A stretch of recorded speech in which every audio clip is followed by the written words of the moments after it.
नई नवेली रीना अपने कमरे में बैठी आंसू बहा रही थी। सोच रही थी न जाने पापा को इस गांव के लड़के में क्या दिखा जो मेरी शादी यहाँ कर दी बिना सोचे समझे। तभी रेडियो में कोई मेरे को कर दे संदेश, पिया का घर प्यारा लगे गाना आने लगा। विजय किसी काम से कमरे में आया तो रीना को रोते देखकर बोला, क्या यार रेडियो पर तो गाना आ रहा, पिया का घर प्यारा लगे, पर तुम्हें अभी तक पिया का घर प्यारा नहीं लग रहा? कोई कष्ट है तो बताओ, किसी ने कुछ कहा क्या? मैंने तुम्हें बताया था अम्मा थोड़ा तेज मिजाज की है पर मन की बहुत अच्छी है, उनकी बात दिल पर मत लेना। शर्माते हुए रीना ने अपने आंसू पोंछ लिया। माँ की हिदायत याद आ गई, पति ने कभी उनके नाते रिश्ते की बुराई मत करना। रीना को आंसू पोंछते देख विजय शरारत से हंसकर बोले, क्यों मुझे देखकर अब पिया का घर प्यारा लग रहा है? पति की प्यार भरी छेड़खानी से रीना शर्मा गई। अभी विवाह के 1 महीना भी नहीं हुआ था। यूं तो विजय उसका पूरा ध्यान रखता था, पर शहर से गांव में आई रीना गांव के रीति रिवाज के संग तालमेल नहीं बैठ पा रही थी। सासू माँ को नई बहू से ढेरों अरमान पर बहू तो अनाड़ी थी, फिर क्या सासू माँ अपने पद का पूरा उपयोग कर रही थी। अब रीना को हर दिन परीक्षा से गुजरना पड़ता। हाँ, रात में पति का प्यार उसके दिल के घाव पर मरहम लगा देता। कल सुबह ही सासू माँ पड़ोस से आए रिश्तेदार को कह रही थी, बहू तो कुछ काम नहीं आता, उसकी माँ ने कुछ सिखाया नहीं।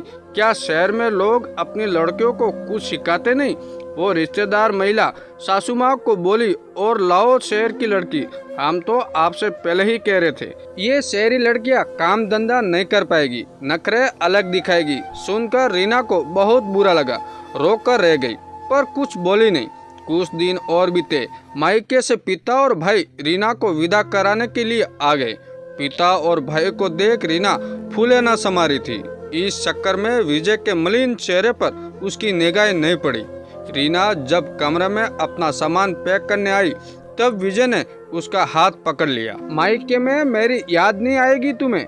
क्यों आएगी, मैं अपने घर जा रही हूँ, जब मन करे आप मिलने आ जाना। मैं तो कॉलेज में अपनी सहेलियों से मिलने का कब से इंतजार कर रही थी। कम उम्र रीना अपनी सहेलियों, कॉलेज और मायको वालों से मिलने की खुशी में मगन थी। ठीक है, तुम वहाँ खुश रहो, मैं भी तुमसे मिलने नहीं आऊँगा, थोड़ा आक्रोश से विजय ने कहा। मैं कौन सा आपके बिना दुखी होगी, सोच रीना ने विजय के कथन को भाव न दिया। मायके पहुँच 2-3 दिन तो मस्ती में गुजरे, फिर पुरानी दिनचर्या चालू हो गई। पर ये क्या, रीना को कहीं कोई कमी लगने लगी। कभी बिना कारण मन उदास हो जाता था।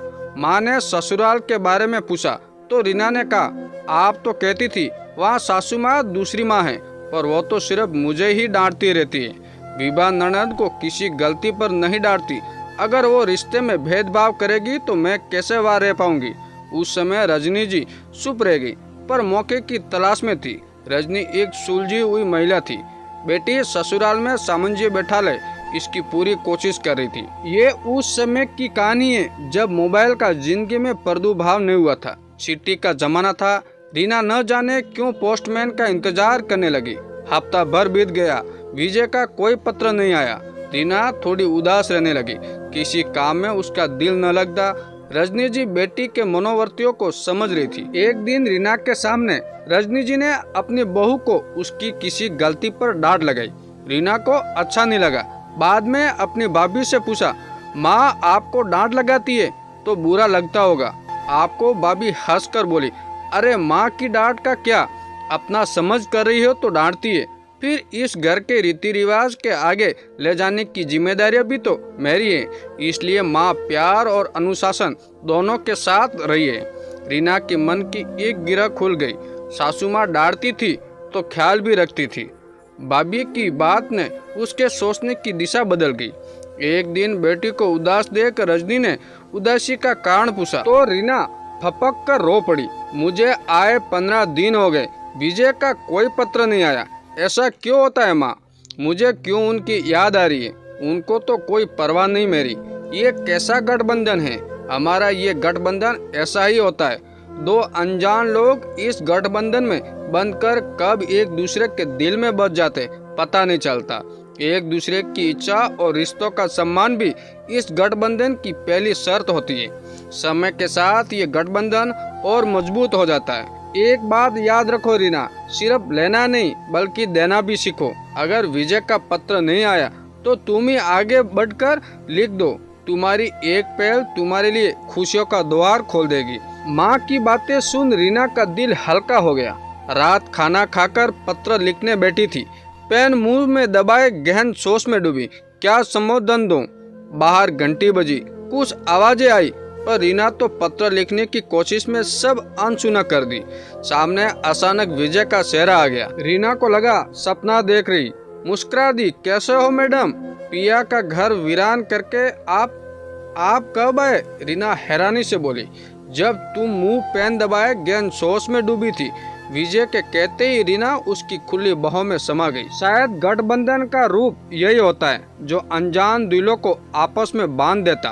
आपने मुझे इतने दिनों तक याद क्यों नहीं किया? रूठे स्वर में रीना बोली। माँ की तबीयत खराब हो गई थी, बस अस्पताल और घर के चक्कर में समय नहीं मिला। वैसे भी मैं अपने कमरे में सोता नहीं था, वहाँ रसी बसी तुम्हारी खुशबू मुझे बेचैन कर देती थी। पर एक बात है, तुम्हारे चले आने के बाद मैं ही नहीं, तुम्हें डांटने वाली तुम्हारी सासू माँ भी तुम्हें बहुत याद करती है। उन्होंने ही भेजा है बहू का हाल चाल ले आ विजय। विजय जी, मैं अब समझ गई, माँ की डांट भी उनका प्यार और परवाह छुपी होती है। रिश्तों की गरिमा इस गठबंधन ने समझा दिया।